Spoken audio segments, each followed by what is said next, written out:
ادبی سفر کب، کیسے اور کہاں شروع ہوا؟ ابھی سفر کا جہاں تک سوال ہے تو ہمارا کچھ ماحول ایسا تھا کہ کافی لوگ یا جہاں سے ہمارا تعلق تھا لکھنؤ، اور لکھنؤ کیا بلکہ یہ قصبہ کاکوری ہے، وہاں سے تو وہاں تو بڑے بڑے جید عالم شعر و ادب کے مصنفین وغیرہ پیدا ہوئے ہیں لیکن ہمارے گھر کا ماحول بھی کچھ تھا اس طرح کا. ہماری تقریباً 35-40 سال سے ایک تنظیم ہے قلم سے قلم تک تو چونکہ کافی ہندی ادب سے بھی تھوڑی بہت واقفیت ہے ہماری، تو اگر ہم نے ادب کی کوئی خدمت ہم یہ سوچتے ہیں شعر و شاعری تو بس نہیں ہے، تو وہ ہمارے تراجم ہیں، یا آپ جیسے ہندی میں لپیانتر کہتے ہیں. لپیانتر مطلب اسکرپٹ چینج کرنا. ظاہر ہے ہندی اور اردو میں کوئی ایسا فرق بولنے میں تو ہے نہیں، کچھ الفاظ کا ہے کہ ظاہر اس میں فارسی ہے، عربی ہے. تو اس تنظیم کے تحت ہم نے پاکستان اور ہندوستان کے بڑے بڑے مصنفین کے جو ناول ہیں ان کے تراجم کیے ہیں.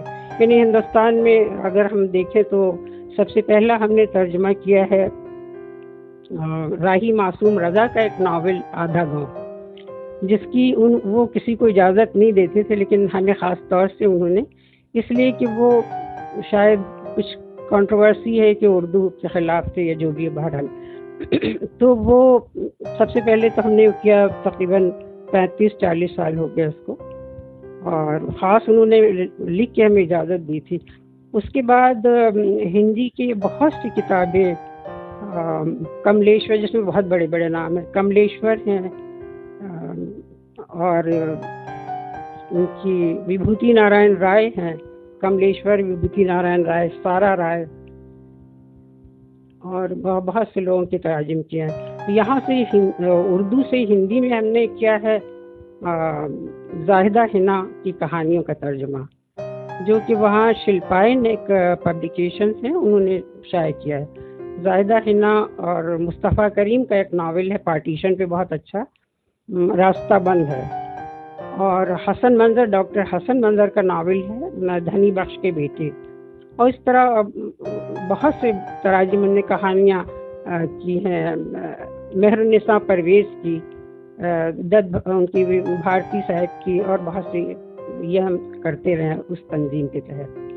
تو ہم یہ سوچتے ہیں کہ شعر و شاعری تو بس ایسے ہی ہے کہ ہمارے ایک رشتے کے ماموں جو ICS تھے، انہوں نے کہا کہ سنا تم شاعری کرتی ہو، تو جب تمہیں فارسی نہیں آتی تم شاعری کیا کرتی ہوگی؟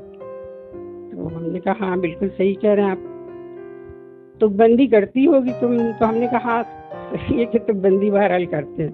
ان کو ہماری تحریریں پسند تھی، لیکن انہوں نے ہماری شاعری کو کچھ نہیں کہا کہ نہیں شاعری کرنا بیکار ہے، تمہیں فارسی نہیں آتی. اس کے بعد ایک اور ہماری بہت ہی مہربان دوست ہیں، بہت ہی عزیز دوست ہیں، انہوں نے کہا کہ بھائی شاعری کا جہاں تک ہے سوال، تو جیسے گٹر کا ڈھکن کھولو اور کاکروچ بلتے ہیں اس طرح شاعر ہیں، یعنی ہر قدم پہ شاعر ہیں، یہاں بھی اور وہاں بھی. تو بس یوں سمجھیے کہ ہم ایک چھوٹا موٹا کاکروچ.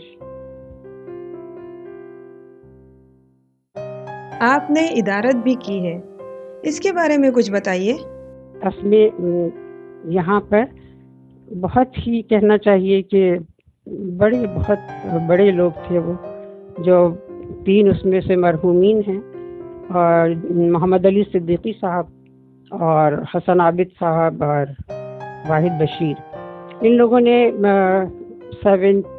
87 میں میرے خیال سے ایک رسالہ نکالا جس کا نام ارتقا تھا. ارتقا یہاں سے ہندوستان تک بہت زیادہ مشہور تھا. مطلب وہ شروع سے بہت رسالے نکلے، لیکن اس کی معاونت جو تھی وہ ہماری خوش نصیبی کہ اس کی معاون مدیر کی حیثیت سے ہمیں کافی اسی میں تراجم بھی کرنے کا موقع ملا. تو پہلے تو یہ ہوا کہ تو ارتقا کچھ چپقلش کا شکار ہوا جیسا کہ ہوتا ہے. پھر اس کے بعد وہ کچھ ایسے لوگوں کے قبضے میں چلا گیا نا جو ریگولر نکال رہے ہیں اور نہ ان کے مستحقین کو دے رہے ہیں. تو بہرحال اسی طرح سے یہ تو ہم نہیں کہیں گے کہ کوئی ادارت تو اس کی بہت بڑے بڑے لوگوں نے کی ہے، اور بڑا یہاں بھی پڑھا جاتا تھا سماہی اور وہاں بھی، لیکن اب یہ ہے کہ وہ نہ ریگولر نکل رہا ہے نہ وہ دے رہے ہیں مستحقین کو، تو اس سے بھی کافی لوگوں کو پڑھنے کا موقع ملا ہے. ہم نے محسوس کیا ہے کہ آپ کی کہانیوں اور نظموں میں ہجرت کا کرب و درد بہت زیادہ ہے، اس کی کیا وجہ ہے؟ ہاں، یہ آپ کا کہنا درست ہے کہ ہجرت کا کرب ہے. وہ اس لیے کہ ہوش سنبھالتے ہی ہم نے اپنے خاندانوں کو اجڑتے دیکھا، اسبات اجڑتے دیکھے،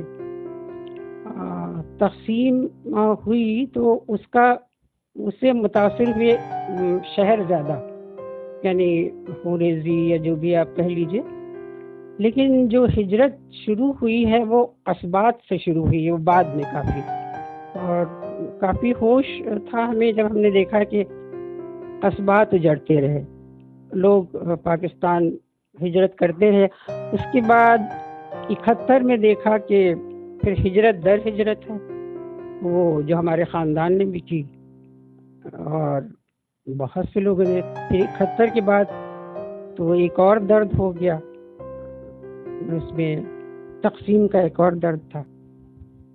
یعنی ہم جب آئے ہیں تو ہم 83 میں آئے یہاں پر، تو 83 میں ایک نظم ہم نے کہی جس وقت ہم ماں سے چل رہے ہیں.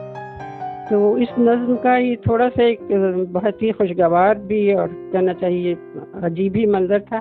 یہاں پہ محمد علی صدیقی، اصل میں پہلے یہ تھا کہ کچھ چیزیں ریکارڈ تو ہوتی نہیں تھی، بڑی اچھی محفلیں ہوتی تھیں لیکن کچھ بھی نہیں، کبھی تصویریں کھنچ گئیں تو کھنچ گئیں بہرحال.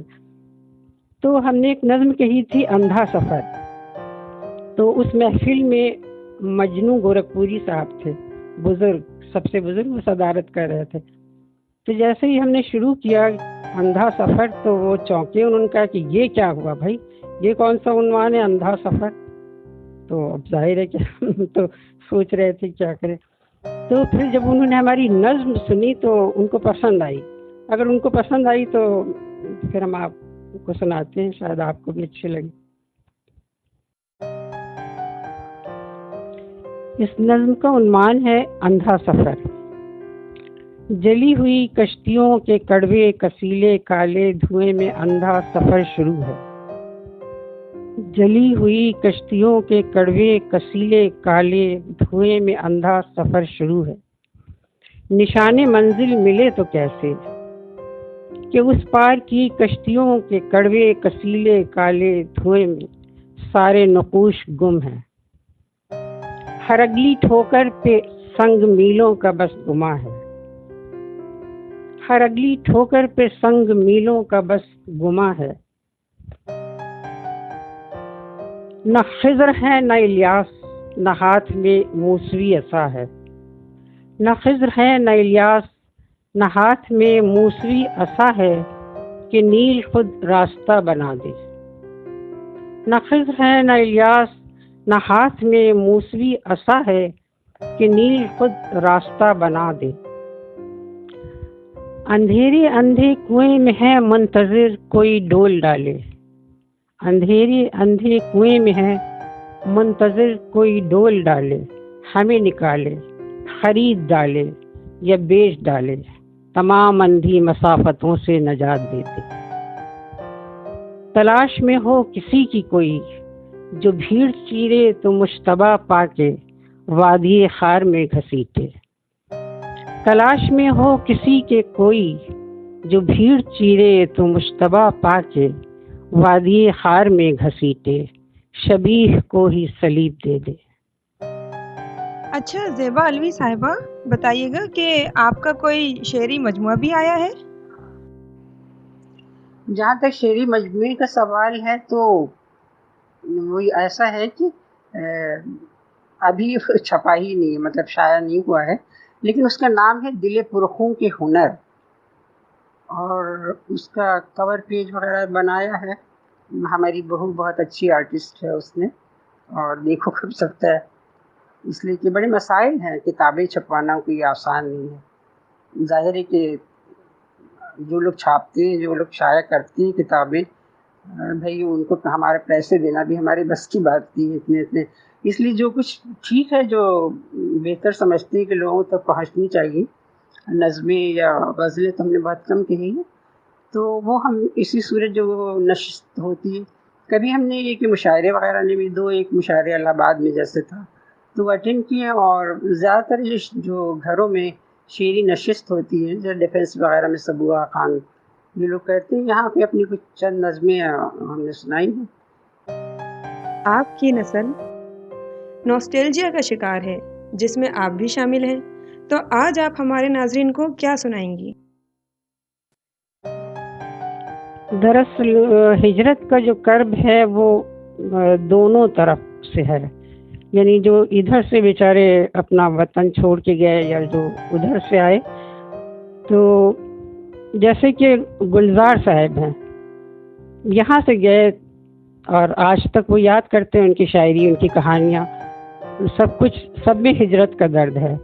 رام لال صاحب تھے، وہ جب پہلی بار یہاں آئے ہیں تو انہوں نے میاں والی کی مٹی جو تھی وہ اٹھائی اور وہ اسے لے کے گئے تھے، اور اس مٹی کو انہوں نے اپنی پوتی جو تھی 3-4 سال کی تھی، ہم لوگ دیکھ رہے تھے، اندرا نگر ایک جگہ ہے، نیا لکھنؤ بسا تھا وہاں شروع میں، تو وہاں اپنے جس گھر کو بنوا رہے تھے اس کی نیو میں مٹی ڈالی، یعنی اب ایک کرب کی حالت دیکھیے کہ وہ اس مٹی سے ہی ان کو اتنی محبت تھی، تو ظاہر ہے کہ اب ہم تو اس کی بعد کی نسل ہیں، ہم لوگوں نے تو وہ کرب سہا نہیں لیکن اس کو محسوس تو کیا ہے کسی نہ کسی سے۔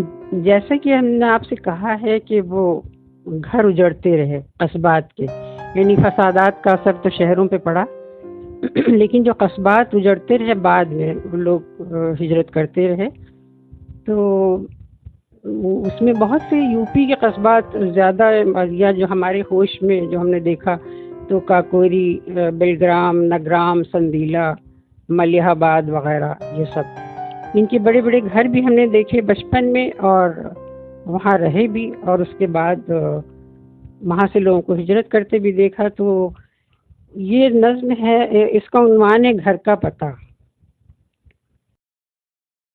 گھر کا پتہ۔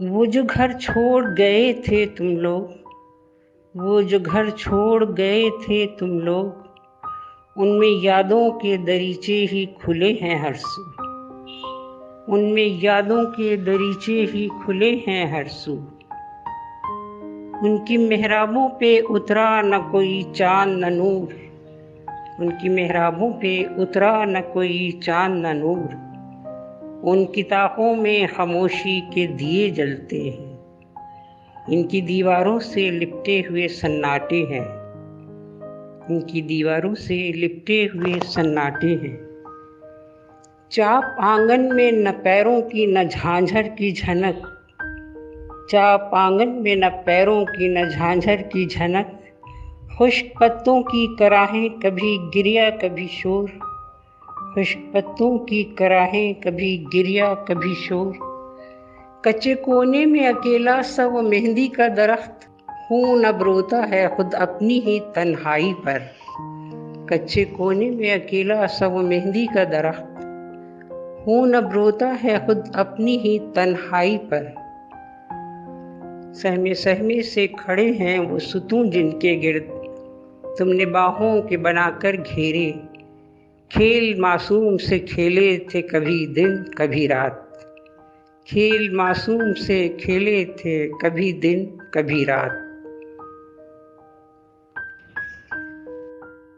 راہ تکتے ہیں وہ دالان وہ دہلیز وہ در، راہ تکتے ہیں وہ دالان وہ دہلیز وہ در، جن کے دھندلائے ہوئے نقش و نگار، جن کے دھندلائے ہوئے نقش و نگار، جن کے حصے میں فقط لمس کی یادیں آئیں، جن کے حصے میں فقط لمس کی یادیں آئیں،